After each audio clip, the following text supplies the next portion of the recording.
உலகக்கோப்பை கிரிக்கெட் அரையிறுதியில் தென்னாப்பிரிக்க அணியை வீழ்த்தி இறுதிப் போட்டிக்கு முதன்முறையாக நியூசிலாந்து அணி முன்னேறியது. உலகக்கோப்பை கிரிக்கெட் தொடரின் முதலாவது அரையிறுதி ஆட்டத்தில் தென்னாப்பிரிக்க அணியும் நியூசிலாந்து அணியும் ஆக்லாந்தில் மோதின. டாஸில் வென்ற தென்னாப்பிரிக்க அணி முதலில் பந்தடித்தது. இடையில் மழை குறுக்கிட்டதால் போட்டிக்கான ஓவர்கள் 43ஆக குறைக்கப்பட்டது. நிர்ணயிக்கப்பட்ட 43 ஓவர்களில் தென்னாப்பிரிக்க அணி 5 விக்கெட் இழப்புக்கு 281 ரன்கள் எடுத்தது.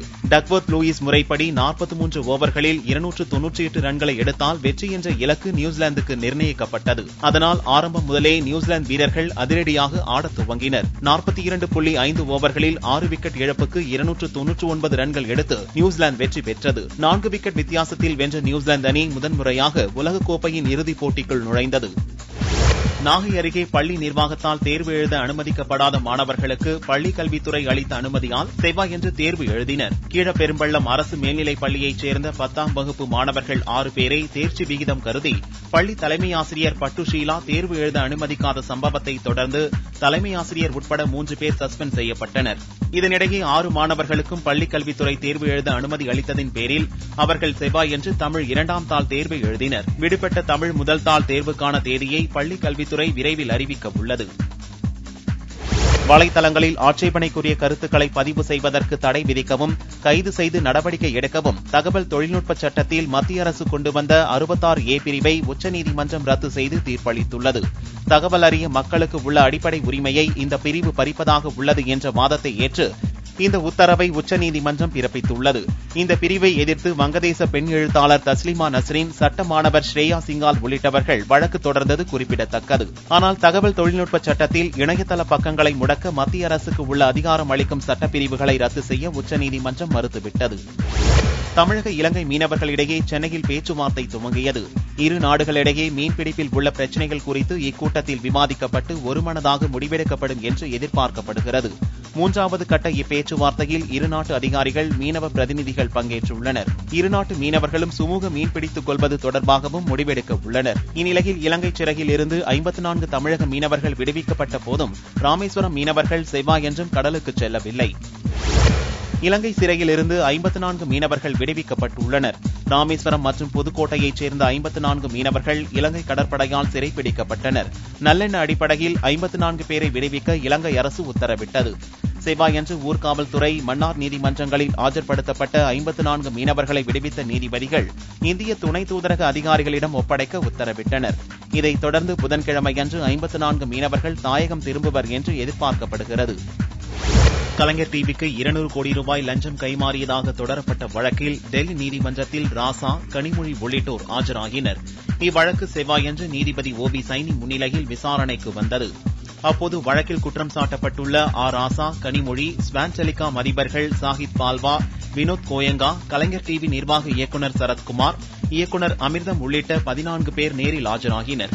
அப்போது தகவல் ஒலிபரப்புத்துறை முன்னாள் இயக்குநர் நவீல் கபூரிடம் குறுக்கு விசாரணை நடத்தப்பட்டது. கலைஞர் தொலைக்காட்சியின் இயக்குநர்கள் கூட்டத்தில் கனிமொழி பங்கேற்றதை நவீல் கபூர் உறுதிப்படுத்தினார். இதைத் தொடர்ந்து 2G அலைக்கற்றை ஊழல் தொடர்பாக சிபிஐ தொடர்ந்த பிரதான வழக்கின் இறுதி விசாரணை ஏப்ரல் 15ஆம் தேதி நடைபெறும் என்று நீதிபதி OB சைனி அறிவித்தார். மதுரை மாநகராட்சி பட்ஜெட் கூட்டத்திற்கு கருப்புச் சட்டையுடன் வந்த திமுகவினருடன் ஆளுங்கட்சியினர் மோதலில் ஈடுபட்டதால் கலவரம் ஏற்பட்டது. செவ்வாயன்று மேயர் ராஜன் செல்லப்பா தலைமையில் துவங்கிய மாநகராட்சி பட்ஜெட் கூட்டத்தொடரில் திமுக கவுன்சிலர்கள் கருப்புச் சட்டையுடன் பங்கேற்றனர். இதற்கு மேயர் எதிர்ப்பு தெரிவிக்கவே திமுகவினர் பட்ஜெட் உரையை கிழித்தெறிந்தனர். இதனால் ஆத்திரமடைந்த அதிமுகவினர் குடிநீர் பாட்டில்களால் திமுகவினரை தாக்கினர். இரு கட்சியினரும் ஒருவரை ஒருவர் தாக்கியதால் கூட்டத்தில் பெரும் பரபரப்பு ஏற்பட்டது.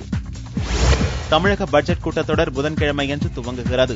தமிழக முதல்வரும் நிதியமைச்சருமான O பன்னீர்செல்வம் 2015-2016 ஆண்டுக்கான நிதிநிலை அறிக்கையை தாக்கல் செய்கிறார். இக்கூட்டத்தொடரில் காவிரி பிரச்சினை, மீத்தேன் எரிவாயு திட்டம், மீனவர் பிரச்சினை உள்ளிட்ட பிரச்சினைகளை கிளப்ப எதிர்க்கட்சிகள் திட்டமிட்டுள்ளன. கடந்த கூட்டத்தொடரில் சஸ்பெண்ட் செய்யப்பட்டதால் இக்கூட்டத்தொடரில் தேமுதிக MLAக்கள் கலந்து கொள்ள வாய்ப்பில்லை. சீனாவின் தேசிய பாதுகாப்பு ஆலோசகர் யாங் ஜியேச்சி பிரதமர் மோடியை சந்தித்து பேசினார். சீனாவின் தேசிய பாதுகாப்பு ஆலோசகரும் எல்லை பேச்சுவார்த்தைக்கான சிறப்பு பிரதிநிதியுமான யாங் ஜியேச்சி டெல்லிக்கு வருகை தந்தார். இந்தியாவின் தேசிய பாதுகாப்பு ஆலோசகர் அஜித் தோவலுடன் எல்லை பிரச்சினை குறித்து திங்களன்று அவர் பேச்சு நடத்தினார். செவ்வாயன்று யாங் ஜியேச்சி பிரதமர் மோடியை சந்தித்து பேசினார். பிரதமரின் இல்லத்தில் நடந்த இப்பேச்சுவார்த்தையில் சீன நாட்டு குழுவினரும் பங்கேற்றனர். சீனாவுக்கு பிரதமர் மோடி மே மாதத்தில் சுற்றுப்பயணம் மேற்கொள்ளவுள்ள நிலையில் அவரை யாங் ஜியேச்சி சந்தித்துள்ளார். பிரதமரை சந்தித்த பிறகு சீன தலைநகர் பெய்ஜிங்குக்கு யாங் ஜியேச்சி புறப்பட்டார். காவிரியின் குறுக்கே அணை கட்டுவதற்கு எதிர்ப்பு தெரிவித்து தமிழகத்தில் அனைத்து கட்சிகளும் விவசாய அமைப்புகளும் கடும் எதிர்ப்பு தெரிவித்துள்ளன. கர்நாடக அரசை கண்டித்து வரும் 28ஆம் தேதி தமிழகத்தில் நடக்கவுள்ள முழு அடைப்பு போராட்டத்திற்கு தமிழக லாரி உரிமையாளர்கள் சம்மேளனம் ஆதரவு அளிப்பதாக தலைவர் நல்லதம்பி தெரிவித்தார். வரும் 1ஆம் தேதி கேரளாவிற்கு லாரிகள் இயங்காது என சிலர் அறிவித்துள்ள நிலையில் அந்த போராட்டத்திற்கு தங்களது ஆதரவு இல்லை என்று நல்லதம்பி தெரிவித்தார். கோவையை அடுத்த வாளையாறு சோதனைச் சாவடியில் கேரள அரசு போதிய அடிப்படை வசதிகளை செய்யாததை கண்டித்து வரும் ஏப்ரல் 1ஆம் தேதி முதல் அவ்வழியாக லாரிகளை இயக்கப் போவதில்லை என்று அகில இந்திய மோட்டார் டிரான்ஸ்போர்ட் காங்கிரஸ் தெரிவித்துள்ளது. கோவையில் இவ்வமைப்பின் ஆலோசனைக் கூட்டம் நடந்தது. தமிழகம் மற்றும் கேரள மாநில நிர்வாகிகள் பலர் கலந்து கொண்டனர். கூட்டத்திற்கு பின்னர் செய்தியாளர்களிடம் பேசிய நிர்வாகிகள் வாளையாறு சோதனைச் சாவடியில் ஏற்படும் காலதாமதத்தால் லாரிகள் 20 மணி நேரம் வரை காத்திருப்பதாகவும் இதுகுறித்து கேரள அரசு நடவடிக்கை எடுக்காததை கண்டித்து ஏப்ரல் 1ஆம் தேதி முதல் இந்த சாவடி வழியாக லாரிகள் இயக்கப் போவதில்லை என்று தெரிவித்தனர். புதனன்று கூடும் புதுச்சேரி சட்டசபையில் முதல்வர் ரங்கசாமி இடைக்கால பட்ஜெட்டை தாக்கல் செய்கிறார். கடந்த 13ஆம் தேதி துவங்கிய பட்ஜெட் கூட்டத்தின் போது கவர்னரை அதிமுகவினர் முற்றுகையிட்டதால் தேதி குறிப்பிடப்படாமல் சபை ஒத்திவைக்கப்பட்டது. இந்நிலையில் புதன்கிழமையன்று கூடும் கூட்டத்தொடரில் மத்திய அரசு போதிய நிதி ஒதுக்காத நிலையில் முதல்வர் ரங்கசாமி 6 மாத செலவினங்களுக்கான இடைக்கால பட்ஜெட்டை தாக்கல் செய்வார் என்று தெரிவிக்கப்பட்டுள்ளது. அரசு பணியில் 3% இடஒதுக்கீடு, 40% ஊனமடைந்தவர்களுக்கு உதவித்தொகை, அடையாளச் சான்று உள்ளிட்ட 10 அம்ச கோரிக்கைகளை வலியுறுத்தி அனைத்து வகை மாற்றுத்திறனாளிகள் பல்வேறு கட்ட போராட்டங்களை நடத்தி வருகின்றனர். செவ்வாய்க்கிழமையன்று சென்னை சேப்பாக்கம் அரசு விருந்தினர் மாளிகை அருகே காத்திருப்பு போராட்டத்தை துவக்கியுள்ளனர். தீர்வு ஏற்படும் வரை நடக்கவுள்ள இப்போராட்டத்தில் 1000க்கும் மேற்பட்ட மாற்றுத்திறனாளிகள் கலந்து கொண்டனர். மதுரையில் நடந்த கிரானைட் முறைகேடு தொடர்பாக பிஆர்பி மதுரா நிறுவனம் மீது புதியதாக 5 வழக்குகள் பதிவு செய்யப்பட்டுள்ளன. மதுரையில் நடந்த கிரானைட் முறைகேடு தொடர்பாக ஐஏஎஸ் அதிகாரி சகாயம் தலைமையிலான குழு விசாரணை நடத்தி வருகிறது. முறைகேட்டில் ஈடுபட்ட பல்வேறு நிறுவனங்கள் மீது வழக்கு பதிவு செய்யப்பட்டுள்ள நிலையில் மேலூர் பகுதியில் நடந்த முறைகேடு தொடர்பாக பிஆர்பி மற்றும் மதுரா கிரானைட் நிறுவனங்கள் மீது புதிதாக 5 வழக்குகளை கீழவளவு போலீசார் திங்களன்று பதிவு செய்தனர். கிரானைட் முறைகேடு தொடர்பாக கடந்த 2 நாட்களில் மட்டும் 11 வழக்குகள் பதிவு செய்யப்பட்டுள்ளன. கடந்த 2012இல் டெல்லி மருத்துவ மாணவி ஓடும் பேருந்தில் கற்பழித்துக் கொல்லப்பட்ட சம்பவத்தை சித்தரிக்கும் வகையில் இந்தியாவின் மகள் என்ற ஆவணப்படத்தை இங்கிலாந்தைச் சேர்ந்த லெஸ்லி உட்பின் இயக்கினார். இதில் வக்கீல்கள் எம்எல் சர்மா மற்றும் ஏகே சிங் ஆகியோர் பேட்டியளித்தனர். சர்ச்சைக்குரிய சில கருத்துக்களை இவ்விரு வக்கீல்களும் கூறியதற்கு எதிராக உச்சநீதிமன்ற பெண் வக்கீல்கள் சங்கம் சார்பில் வழக்கு தொடரப்பட்டது. இம்மனு நீதிபதிகள் கோபால கவுடா, சி நாகப்பன் ஆகியோர் முன்னிலையில் செவ்வாயன்று விசாரணைக்கு வந்தது. 2 வாரங்களில் பதில் மனு தாக்கல் செய்யும்படி வக்கீல்கள் எம்எல் சர்மா, ஏகே சிங்குக்கு நோட்டீஸ் அனுப்ப நீதிபதிகள் உத்தரவிட்டனர். சபரிமலை நடை செவ்வாயன்று மாலை திறக்கப்படுகிறது. 10 நாள் பங்குனி உத்திர திருவிழா புதன்கிழமையன்று கொடியேற்றத்துடன் துவங்குகிறது.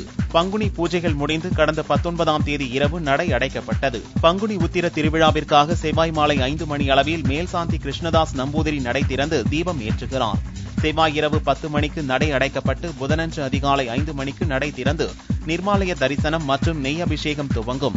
ஏப்ரல் 3ஆம் தேதி பம்பையில் ஆராட்டு நடக்கிறது. தங்கத்தின் விலையில் செவ்வாயன்று ஒரு சவரனுக்கு 64 ரூபாய் குறைந்து 19,808 ரூபாய்க்கு விற்பனையானது. 1 கிராம் ஆபரண தங்கம் 2,476 ரூபாயாக உள்ளது. வெள்ளியின் விலை 1 கிராமுக்கு 30 காசுகள் உயர்ந்து 40 ரூபாய் 60 காசுகளுக்கு விற்பனையாகிறது. பார்வெள்ளியின் விலை 37,920 ரூபாயாக உள்ளது. ரமேஷ் அரவிந்த் இயக்க கமல்ஹாசன் நடிப்பில் உருவாகியுள்ள உத்தம வில்லன் படம் ரசிகர்களிடம் பெரும் எதிர்பார்ப்பை ஏற்படுத்தியுள்ளது. Andrea, Pooja Kumar, K Viswanath, Jayaram, Urvashi, MS Bhaskar, Chitra Lakshmanan உள்ளிட்ட பெரிய நட்சத்திர பட்டாளமே இப்படத்தில் நடித்துள்ளனர். இப்படம் குறித்த தகவல்களை செவ்வாயன்று செய்தியாளர்களிடம் மகிழ்ச்சியுடன் பகிர்ந்தார் நடிகர் கமல். உத்தம வில்லன் படத்தில் உத்தமனும் நானே, வில்லனும் நானே என்று தெரிவித்த கமல், மறைந்த இயக்குநர் சிகரம் பாலச்சந்தரின் நடிப்பு பேசப்படும் என்றார். உத்தமனும் வில்லனும் ஒரே ஆள்தான். இதுல இரட்டை வேடம் என்பது இல்லை, 2 வாய்ப்புகள் என்பது இருக்கின்றது. ஒன்று 8ஆம் நூற்றாண்டு, இன்னொன்று 21ஆம் நூற்றாண்டு. வித்தியாசமான ஒரு படம். இதுல என்ன இல்லை என்பதை தெளிவாக சொல்ல முடியும். என்ன இருக்கிறது என்பது நீளமான பட்டியல், என்ன இல்லை என்பது சுருக்கமான ஒரு விஷயம். காமெடி நடிகர் வடிவேலு தற்போது ஹீரோவாக நடிக்கும் எலி படத்தில் குத்தாட்டம் போட்டுள்ளார் பிரபல நடிகை சதா. இதற்காக 25 லட்சம் ரூபாய் சம்பளம் பெற்றுள்ளார். பல முன்னணி நடிகைகள் ஆட மறுத்த நிலையில் சதா துணிந்து ஆடி இருக்கிறார். வடிவேலுடன் நடிக்கவும் ஆடவும் நடிகைகள் பலர் தயங்குவதற்கு காரணமே அவருக்கு ஜோடியாக நடித்தவர்களும் ஆடியவர்களும் அதன் பின்னர் காணாமல் போய்விடுவர் என்ற பயம்தான் காரணம். ஆனால் இந்த சென்டிமெண்டை சதா உடைக்கிறாரா என்று திரையுலகினர் எதிர்பார்த்துள்ளனர்.